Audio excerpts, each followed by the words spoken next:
ಕರ್ನಾಟಕ ನಿವೃತ್ತ ನೌಕರರ ವೇದಿಕೆ ಕೇಂದ್ರ ಸಮಿತಿ ಬೆಂಗಳೂರು ಹಾಗೂ ಕೊಡಗು ಜಿಲ್ಲಾ ಶಾಖೆಯಿಂದ ಡಿಸೆಂಬರ್ 16ರಂದು ಬೆಳಗಾವಿಯಲ್ಲಿ ನಡೆಯಲಿರುವ ಚಳಿಗಾಲದ ಅಧಿವೇಶನದ ಸಂದರ್ಭದಲ್ಲಿ ಸುವರ್ಣ ವಿಧಾನಸೌಧದ ಎದುರು ಎಲ್ಲ ನಿವೃತ್ತ ನೌಕರರು ಸಮಾವೇಶಗೊಂಡು ವಿವಿಧ ಬೇಡಿಕೆಗಳ ಈಡೇರಿಕೆಗೆ ಆಗ್ರಹಿಸಲಾಗುವುದು ಎಂದು ವೇದಿಕೆಯ ಮುಖ್ಯ ಸಂಚಾಲಕ ಪಿಎಸ್ ಜನಾರ್ದನ್ ತಿಳಿಸಿದರು.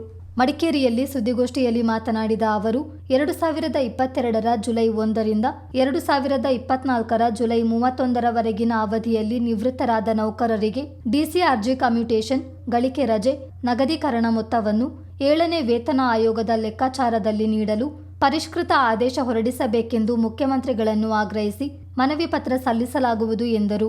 ಸರ್ಕಾರದ ಗಮನ ಸೆಳೆಯುವ ನಿಟ್ಟಿನಲ್ಲಿ ಈಗಾಗಲೇ ಹಲವು ಪ್ರಯತ್ನಗಳನ್ನು ನಡೆಸಲಾಗಿದೆ.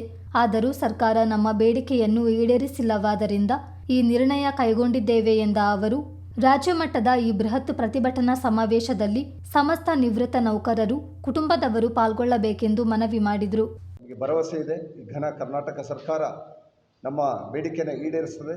ಯಾಕೆಂದರೆ ನಾವು ಕೊಡಗಿನಿಂದ ಸುಮಾರು 200 ಜನ ಭಾಗವಹಿಸಿದ್ದು ಮಾತ್ರವಲ್ಲದೆ ಇಡೀ ಕರ್ನಾಟಕ ರಾಜ್ಯದಂತ ಅಂದರೆ ಪಕ್ಕದ ಜಿಲ್ಲೆಗಳಿಂದ ಸರಿಸುಮಾರು ಅಂದರೆ ಸಂಸಾರ ಸಮೇತವಾಗಿ 1 ಲಕ್ಷಕ್ಕೂ ಹೆಚ್ಚಿನ ಜನರು ಒಟ್ಟು ಸೇರಿ ಈ ಮುಷ್ಕರದಲ್ಲಿ ಭಾಗವಹಿಸಿ ನ್ಯಾಯಯುತವಾದ ಬೇಡಿಕೆಯನ್ನು ಈಡೇರಿಸಬೇಕು ಅಂತ ಘನ ಸರ್ಕಾರದಲ್ಲಿ ನಾವು ಕೋರಿಕೊಳ್ತೇವೆ.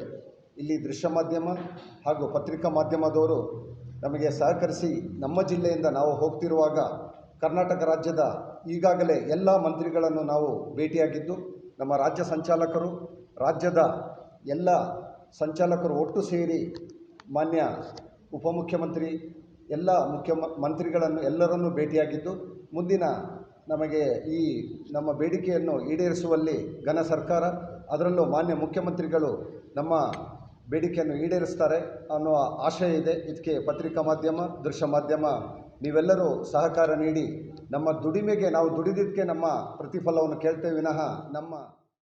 ಸುದ್ದಿಗೋಷ್ಠಿಯಲ್ಲಿ ಕೊಡಗು ಸಂಚಾಲಕರಾದ Antony D'Souza, VK Lalitha, Mohan KV, MC Belliappa, Kusumavathi IC ಹಾಜರಿದ್ದರು.